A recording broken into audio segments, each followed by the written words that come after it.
अस्सलाम वालेकुम Montessori class, hope so you all are fine. बच्चों, अब वक्त है अमली कायदे का। यहाँ पर देखिए हर्फ पढ़िए और उससे शुरू होने वाली तस्वीर के नीचे आपने टिक लगाना है। अब आप ये दोनों तस्वीर देख सकते हैं। आप बताइए कि इस तस्वीर में क्या है और इस तस्वीर में क्या है, और इसमें से दुरुस्त आवाज़ वाली तस्वीर के नीचे आप टिक कर देंगे। ये है ट टे। अब ट से टोपी बनता है या ट से बस्ता। तो अगर ट से टोपी है तो आप इस पर टिक लगा दें। ठीक है, आप इस तरह से बताइएगा कि जी हाँ ट से टोपी है, और आप यहाँ पर ऐसे लगा देंगे टिक। इस तरह से बेटा आपने इसका भी करना है। स से क्या बनता है, क्योंकि आप सब पढ़ चुके हैं। आ से, प से।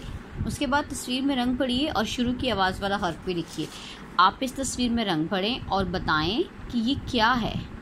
ये है, आप खुद बताएं, ठीक है। और उसके बाद आप यहाँ पे लिखिए उसकी आवाज़ क्या है। उसके बाद प्यारे बच्चों, आपने देखना है कि इस तस्वीर में क्या है, और इस तस्वीर की शुरू की आवाज़ वाला हर्फ आप यहाँ लिखेंगे।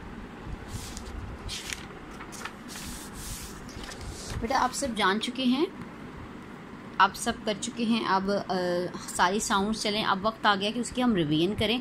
इस रिवीजन के बाद हम आपका इसका एक टेस्ट भी कंडक्ट करेंगे, ठीक है। तो आपने इसको बहुत अच्छे से करना है। आ ब प त ट और स, यानी कि पहले आएगा आ, ठीक है। इस तरह से आप 3 दफ़ा लिखेंगे। फिर आ, इसके ऊपर मद होती है, ये अलिफ के बाद है।